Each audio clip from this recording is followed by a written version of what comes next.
No, do not call me anymore. It's none of my business.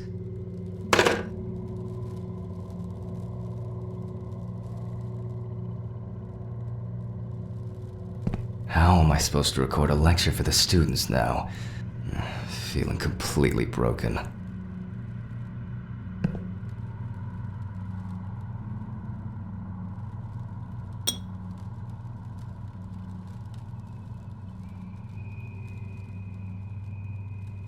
Oh, the cops from Steven's visit yesterday. I don't think he likes my coffee.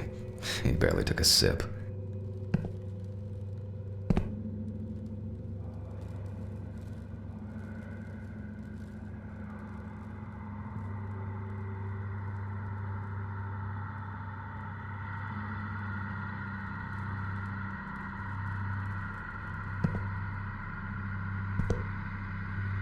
Oh, I'm gonna go nuts if I don't take my pills.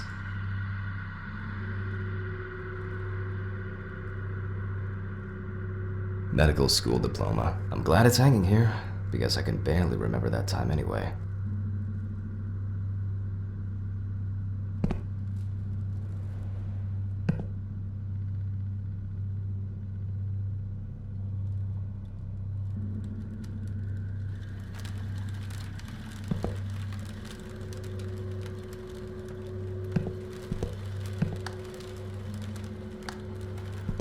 Oh shit. It's only Thursday.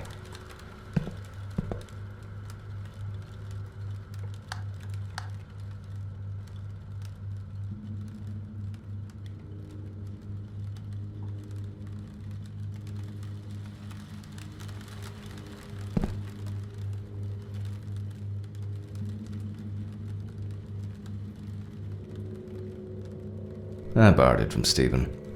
Since Alice died, Steven is the only person I trust.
Fuck.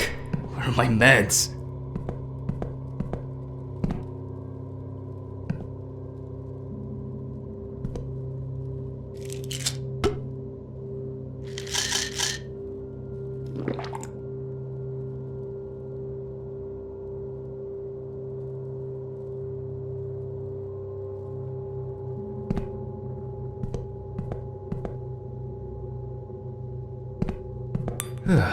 All right. Now I can go get the camera.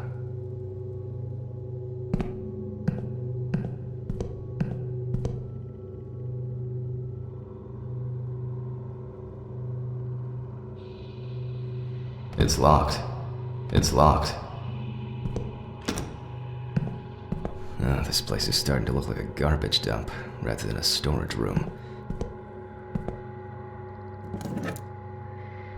Well, I hope I won't forget to press the record button this time.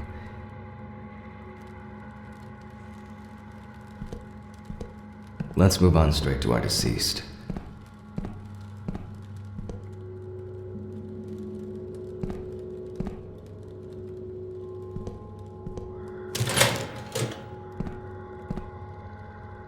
I'm wondering how the new tripod is going to work.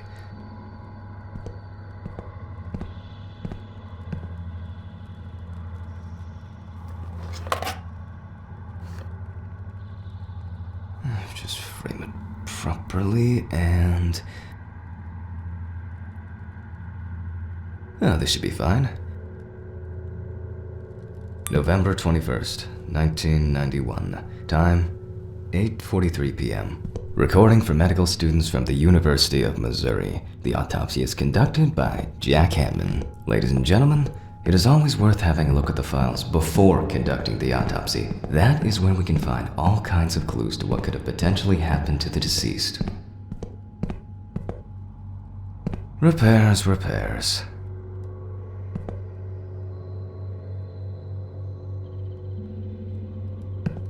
The cheapest paint rollers from the supermarket.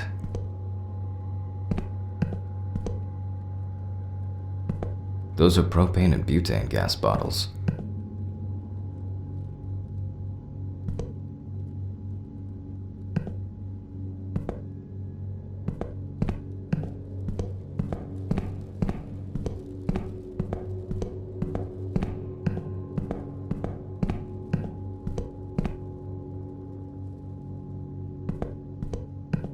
Well, who do we have here today? Found on the outskirts of a parking lot near a gas station, where he often begged and insistently offered to clean the windows of cars that were leaving the station. The body was found in a dry field drain. A frequent cause of dramatic deaths among the elderly is the various types of accidents, including traffic accidents or falling down the stairs. The body was spotted by a station worker during the morning shift. At first, he thought that someone had thrown rain boots and a coat in a nearby ditch. It took him a moment to recognize a human body laying on its back. Signs of libation could be found around the dead body. Empty bottles, traces of an inept attempt to start a fire, and a scattered makeshift blanket. The deceased is locally known as Old Toby, homeless and unemployed for at least a couple years. He had gotten into fights and had been bullied by the problematic youth of the town. He was that type of a man who never kept up alcohol, which caused him to be homeless. As a young man working in a suburban coal mine most of his life, he already abused alcohol, and as the time went by, he'd fall into addiction more. Oh, that's interesting. Although alcohol poisoning as a sole cause of death among the elderly people is relatively rare, different levels of alcohol poisoning happen among 1 in 4 deaths of elderly people, which may suggest that alcohol abuse is a significant issue in this age group. What is important to note, even though alcohol poisoning does not cause death, it does increase the risk of accidents and their following injuries. The body was found at 7 o'clock by Sheriff Matthew Thompson. White male, 76 kilograms, 5'8", age unknown. The deceased is a local homeless man named Toby Chambers. His son runs a hardware store. His wife ran away years ago. Local police have talked to residents, so we know more about the deceased. For example, that he loved drinking, and by no means was abstinent. Such clues can direct us to things that are worth keeping in mind during the autopsy. Mention the rookie mistakes. Oh yeah, that's right. That's my warrant to sensify you for a few issues. First, due to the fact that in the process of revealing and securing forensic traces, interference that changes the primary condition happens. The photographic documentation plays a huge role in the entire process of examination. Then, the body needs to be placed on its back on the autopsy table. The pathomorphologist stands on the left-hand side of the body. Third, very rarely but still, the cause of death remains unknown if all the tests come out negative. That's the so-called white autopsy. Now remember that it can also happen.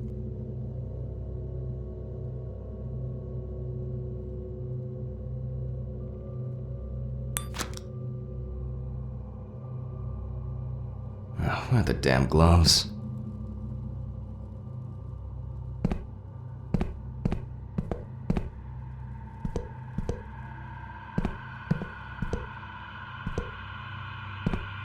Now we can get to work.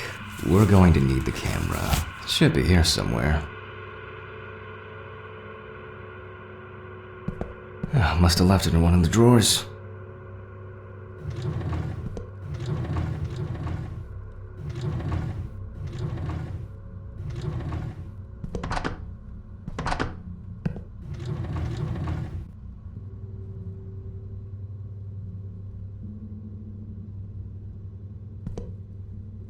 Let's follow the procedure and prepare photo documentation. We must follow the top-down rule. Luckily, we don't have to take pictures of the clothes this time. We are only focusing on the body. Let's keep in mind it's all about the legibility, not the perfect frame. Before we start searching for traces on the deceased's body, we have to take a main picture that goes in the files.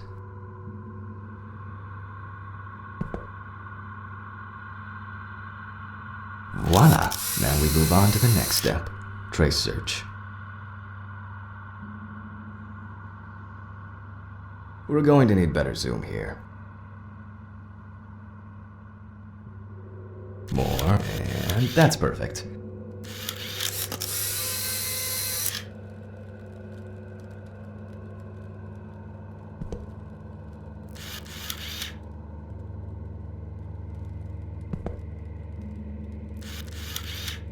People affected by homelessness most often die from accidents, alcohol abuse, or they freeze to death. Unfortunately, both suicide and homicide are also quite common.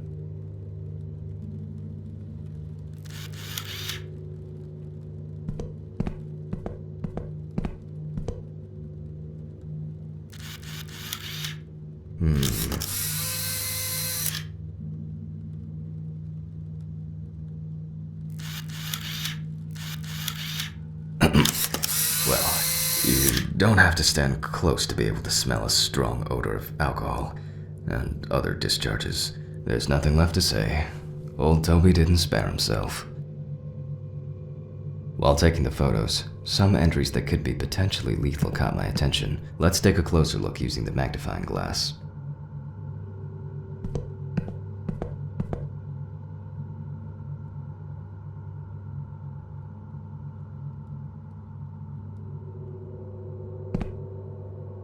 I don't know how I could have worked without this gadget before.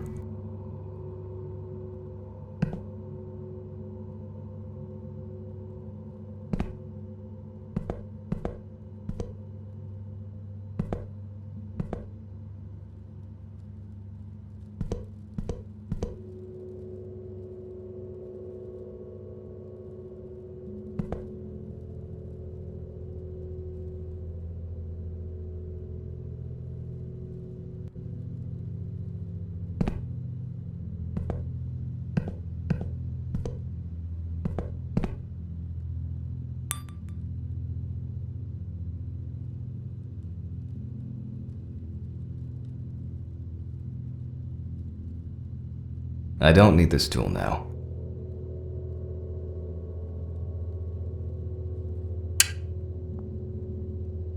There are frostbite marks all over the deceased's body. Although they are most visible on the tips of his fingers, they can be recognized by the very specific color of the skin. However, the hands tell us much more. By the look of his feet, I assume Toby must have worn uncomfortable and dinky shoes for quite a while. However, such wounds have nothing to do with his death.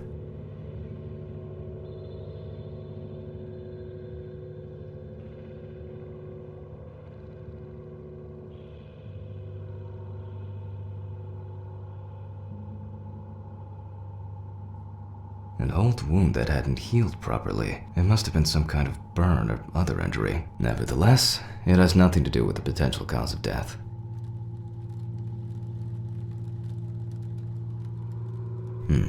That's something interesting. While making photographic documentation, ecchymosis can be seen on the deceased man's head. The appearance indicates the intravital nature of the wound. We'll come back later to see if everything is alright with the brain. What do we have here?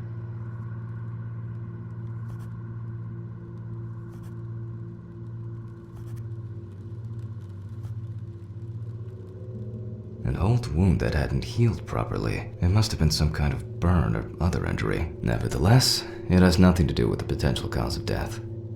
By the look of his feet, I assume Toby must have worn uncomfortable and dinky shoes for quite a while. However, such wounds have nothing to do with his death.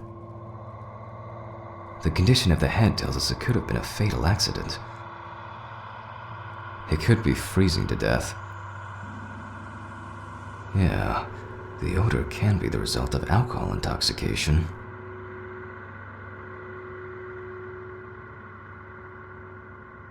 At this point, that's all I can do based on all traces on the body of the deceased. The inside should tell me much more. Let's move back to the body.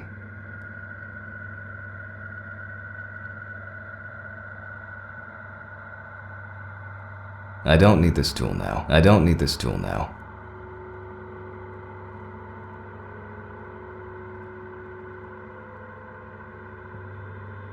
Now let's check the level of muscle tension. This will allow us to establish time of death. Let's raise the deceased's hand.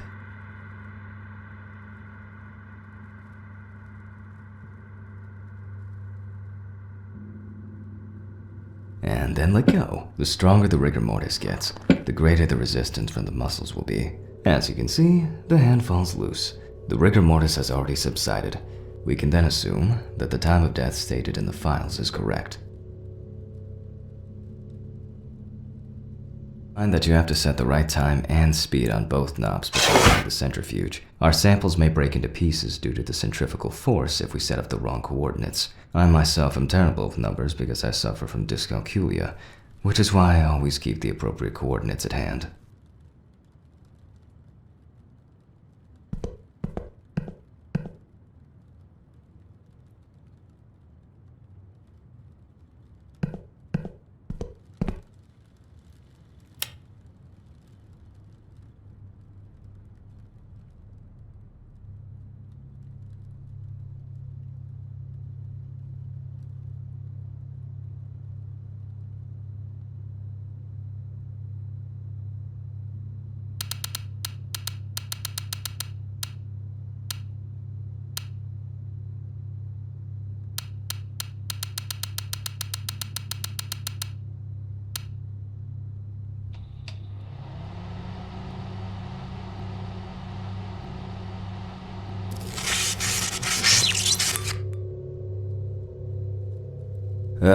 Damn it.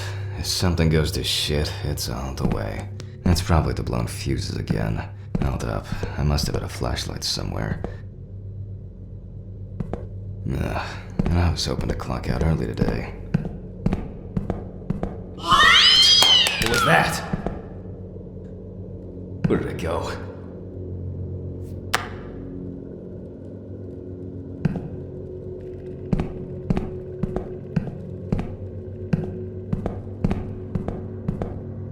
Yeah, it's definitely the fuses. Right goes first, left next. Voila!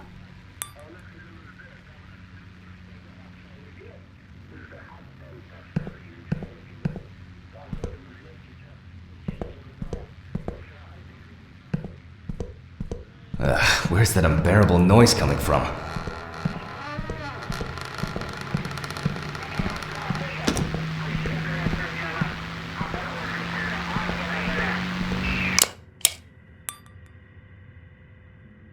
Alright, where were we? Oh yeah, the blood alcohol concentration. Well, everything is telling us that the BAC, blood alcohol concentration, is high. Hence the smell we're getting from the deceased. Still, to be 100% sure, I have to send the samples to the lab. Unfortunately, I don't have the equipment to conduct a detailed analysis here.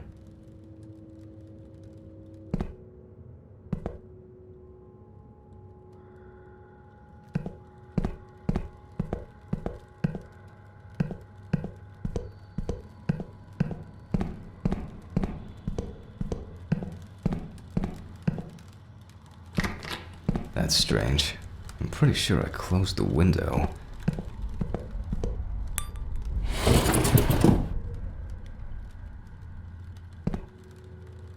The homeless probably misses me already.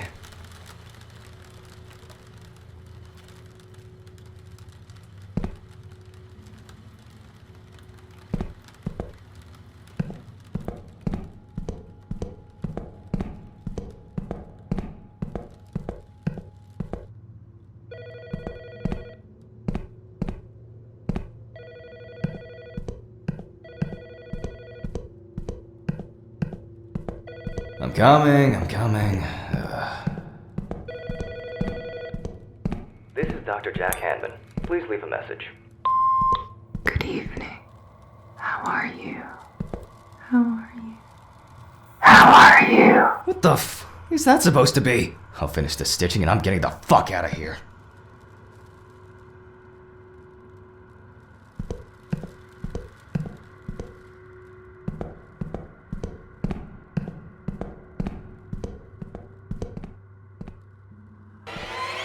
What the fuck?